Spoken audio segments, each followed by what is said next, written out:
ইরানের পরমাণু কর্মসূচির সমর্থন জানিয়েছে পাকিস্তান।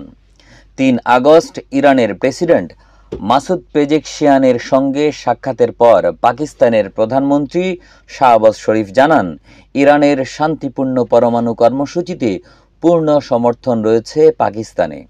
দেশটির সংবাদ মাধ্যম জিও নিউজের এক প্রতিবেদন থেকে এই তথ্য জানা যায়। ইরানি প্রেসিডেন্টের ২ দিনের রাষ্ট্রীয় সফরে দেশ দুটির মধ্যে একাধিক সমঝোতা স্মারক সই হয়েছে।